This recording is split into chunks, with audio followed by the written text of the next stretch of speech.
प्रिय छात्रों, आज जो है भौतिक विज्ञान भाग 1 कक्षा 11 के दूसरे अध्याय मात्रक तथा मापन का 14वां क्वेश्चन है। 14वां क्वेश्चन जो है ये विमा पर आधारित है, यानी हमें इसमें विमेय संतुलन की जांच करना है। 14वें क्वेश्चन में विमेय संतुलन की जो है जांच करना है। दिए गए हैं किसी पुस्तक में जिसमें छपाई के लिए त्रुटियां हैं, आवर्त कर रहे किसी कर के विस्थापन के 4 भिन्न सूत्र दिए गए हैं। विमीय आधारों पर गलत सूत्रों का निकाल दीजिए। यानी हमें इन चारों सूत्रों का जो है विमीय आधार पर क्या करना है, इसकी सत्यता की जांच करना है। ठीक है, इसका सॉल्यूशन देखिए। पहला है y बराबर a sin 2 pi small t बटे कैपिटल T सही है, क्योंकि ये क्या है, सही है क्योंकि y जो है दूरी है, विस्थापन है, a आपका आयाम है, y और a की विमा क्या है, L है, तथा 2 पाई अपान t क्या है, विमाहीन है, क्योंकि y तथा a की विमा L है और साइन का जो कोणांक है 2 पाई अपान t क्या है, विमाहीन है। अतः इस समीकरण के दोनों पक्षों की विमाएं समान होने के कारण जो है इस समीकरण क्या है, सत्य है। अब दूसरे समीकरण के बारे में देखिए। P बराबर y a बटे t sine t by q। ध्यान दीजिएगा, ये समीकरण जो है गलत है, सही नहीं है, सत्य नहीं है, सत्य नहीं है अर्थात सही नहीं है। क्यों? कारण क्या है? यदि हम इसके दोनों पक्षों का विमा निकालते हैं तो देखते हैं t बाई a विमाहीन है, t बाई a क्या है, विमाहीन है, अर्थात हम t बाई a को विमाहीन होना चाहिए। परंतु यदि हम t बाई a को देखें तो t आपका जो है समय है, a क्या है आपका दूरी है। तो यहां से हम देख रहे हैं t बाई a विमाहीन ना होकर के इसकी विमा क्या है, t की विमा है कैपिटल T और a की विमा है L, यानी t L to power minus 1। y की विमा है L, a बाई t की विमा है L t to power minus 1।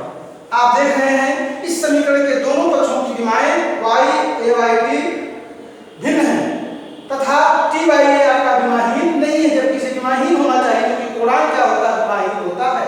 अतः हम कह सकते हैं y बराबर a बटे t into sine t by a क्या है, विमा के दृष्टि से क्या है, ये असत्य है अर्थात सही नहीं है। फिर तीसरा क्वेश्चन देखते हैं। सी क्वेश्चन y बराबर a बाई t नहीं, इसी क्वेश्चन है, ध्यान दीजिएगा, ये जो है क्वेश्चन नंबर सी है, सी हल हो गया है, क्वेश्चन नंबर सी हल हो गया है। यहाँ पर क्वेश्चन नंबर बी देखिए। यहाँ पर क्वेश्चन नंबर बी y बराबर a sine v by t, इस पर ध्यान दीजिए। इसके दोनों पक्षों के विमा निकाले तो साइन का कोणांक vt है जिसे विमाहीन होना चाहिए, लेकिन ये विमाहीन नहीं है, यानी vt की विमा क्या है, vt की विमा होगी, v की विमा होगा L टू पावर माइनस 1 और t की विमा होगा t, अर्थात vt की विमा है L।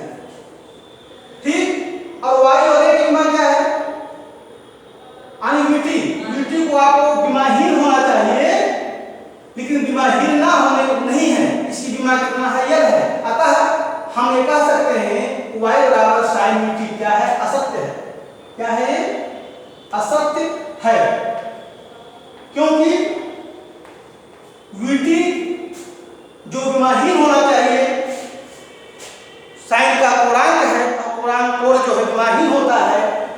विमाहीन नहीं है जबकि इसकी विमा क्या रियल है, अतः हम कह सकते हैं y बराबर sin t क्या है, विमाहीन है।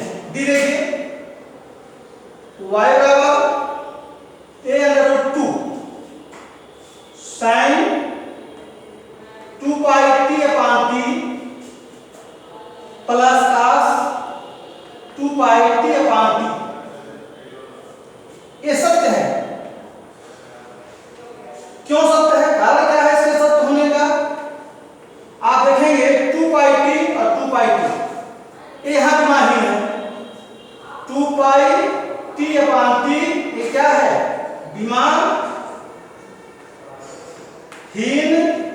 है। और y तथा a की विमा, y तथा a की विमा क्या है, यल है, क्या है, कैपिटल यल। अतः हम ये कह सकते हैं कि y बराबर a/t पोस्ट में sin 2 पाई t/कैपिटल T plus cos 2 pi small t अपान कैपिटल T क्या है, सत्य है। विमा की दृष्टि से क्या है, ये सत्य है। ठीक है, इस प्रकार से यानी विमा का जो उपयोग है किसी दिए गए जो है भौतिक राशि समीकरण का जो है या कोई भी संबंध हो उसकी सत्यता का जांच करना है, उसका जो है उस पर आधारित है। क्वेश्चन नंबर 15 देखिए। क्वेश्चन नंबर 15 ये कहता है भौतिक का एक प्रसिद्ध संबंध किसी कण के चाल द्रव्यमान यम विराम द्रव्यमान m0 इसकी चालनी और प्रकाश चालक c के बीच है। यह संबंध सबसे पहले अल्बर्ट आइंस्टीन के विशेष अपेक्षितता के सिद्धांत के फलस्वरूप उत्पन्न हुआ था। कोई छात्र इस संबंध को लगभग सही याद करता है लेकिन सी को लगाना भूल जाता है।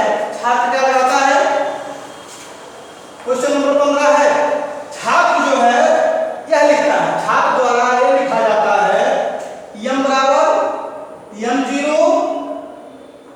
1 धन v स्क्वायर पावर 1/2। तो हमें सही सूत्र का जो है अनुमान लगाना है, हमें सही सूत्र आपको बताना है। ध्यान दीजिएगा, विमेय जो समांगता का सिद्धांत बताता है कि दोनों पक्षों की विमा, किसी भी समीकरण के दोनों पक्षों की विमाएं क्या होनी चाहिए, समान होनी चाहिए। ये समांगता का सिद्धांत जो है ये कहता है। लेकिन आप देख रहे हैं इस स्थिति में, समांगता के सिद्धांत की स्थिति में ये जो है विमाहीन होना चाहिए। क्या होनी चाहिए, ये जो है विमाहीन होनी चाहिए। ध्यान दीजिए, समांगता का सिद्धांत आता है। लेकिन ध्यान दीजिएगा, B की विमा जो है वही क्या है, C की विमा होनी चाहिए। यानी B की विमा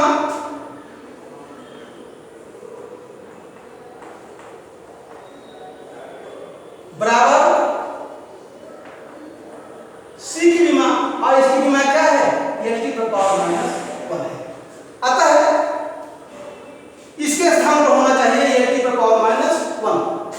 ध्यान दीजिएगा, क्या होना चाहिए, (10⁻⁻1). यानी V के स्थान पर जो है जो भौतिक राशि छूटी हुई है V के स्थान पर क्या होना चाहिए, इस समीकरण में, इसमें V के स्थान पर V/C रखने पर m बराबर क्या हो जाएगा, m0/1 minus v square upon c square power 1/2। यही जो है सत्य समीकरण है। ठीक है, यही जो है सत्य समीकरण है। यानी जो छात्र जो भूल गया था उसे इस प्रकार से जो इस समीकरण को ऐसा ना लिख करके उसे कैसा करना चाहिए था, इस प्रकार से जो छात्र को जो इस समीकरण को लिखना चाहिए।